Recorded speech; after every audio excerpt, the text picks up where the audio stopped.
Hey, it's Sunspark11 with the last weapon class to go over for the Blade Buff series. I'll still have at least one more episode, if not more, where I go over shield hammers for a part 2 on shield hammers. And if anyone wants to suggest things for other weapon classes, I could do part 2s on the other blades that I've already gone over. So, today is Ether Cannons, buffing the Ether Cannons. Already a great weapon class. The blades in it are already all really good for the most part. But most of them are just outclassed by Cosmos. There's very little reason to use them over Cosmos because they're all lacking in at least one area that makes their niche not worth using. So there's not going to be any big changes to them, just some minor changes that will take away the main weakness that prevents them from using their niche. Not to bring them up to the level of Cosmos, but to make them more usable at what they're supposed to do already. So first off will be Harald. Harald is probably the most notable of these because she's incredibly powerful, but gets one-shot by pretty much everything on Bringer of Chaos, and still gets one-shot by a lot of things on normal mode anyway. So the first thing we're going to buff with her is remove her strength mod, which it makes no sense, and give her an HP mod instead, because this will help her survivability a bit. Her niche is high risk, high reward, so it would make more sense to at least give her the better potential to survive so that you can make use of that. So you had 15% HP mod would be a lot more useful than strength, and strength is pretty much worthless on her since she's an ether cannon. Defenses, I think maybe we could buff her up to 20% on both defenses.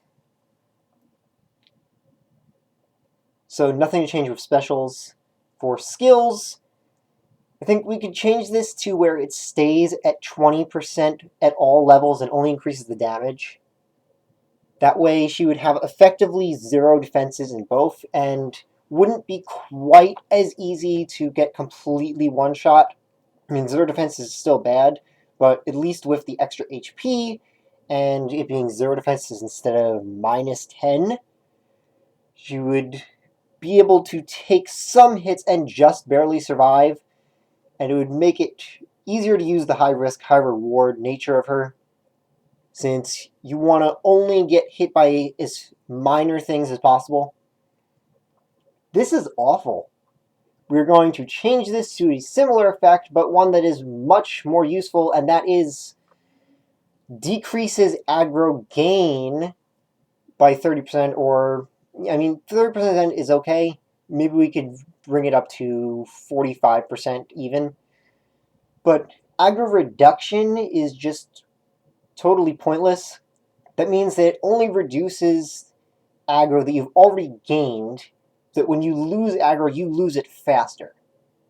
Harald does not want to be getting aggro since she's going to get one-shot by things, so let's change this to just reduce aggro buildup. That way she's a lot less likely to be gaining aggro in the first place, and you only have to worry about area of effect. This one's fine. I mean, as long as you fix her to be able to survive just barely against things, then this is a pretty useful skill. I mean, it's not even under any conditions, it's just straight up direct healing. So yeah, the only things we're really changing for her is just buff her bulk a little bit so that she's still really frail, but more likely to survive at very low HP, and make this so that she doesn't gain the aggro instead of just losing it faster. Zami! Zami has a really interesting niche going on with increased damage at lower HP. She's got all this for that, and this one is also pretty good to go along with that idea. This is the only thing that we're going to change on her, because this is useless. We're going to change this to giving her evasion focus as a skill, where you have increased evasion at low HP. This means once you get her down to low HP like you want her to be, then you can stay there safely. So just give her evasion focus as a skill. Then you can slap on an evasion focus aux core on her, give her agility stat sticks, and then you're actually capable of running a zombie at low HP. That's really all we need to do for her. Can't think of anything else worth doing for her. That's really all she needs, is just the ability to stay at low HP. Sheba! Sheba's already really good. The only thing is that she can't be used in challenge mode for one particular reason. This skill.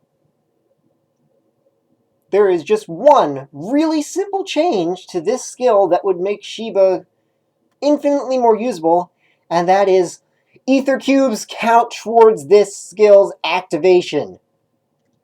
Ether cubes count as gold for this. That's it.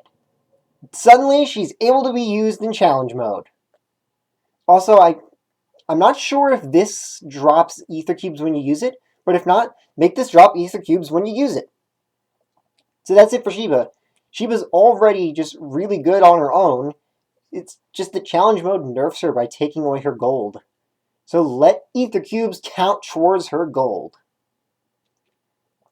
And now the biggest buff we're going to be looking at. Cosmos. She's already incredibly good, one of the top tier blades. What could we possibly buff about her? The biggest thing possible in the game. How you obtain her. Just buff her rates to drop, please. Just buff her rates. Make it easier to obtain Cosmos. Or, as I went over in the video on how blades could be obtained if they weren't from the gacha, let her be obtained in the Chapter 8 area. Just make Cosmos more obtainable. That's it. That is the biggest thing you could buff in Xenoblade Chronicles 2, is make Cosmos more obtainable.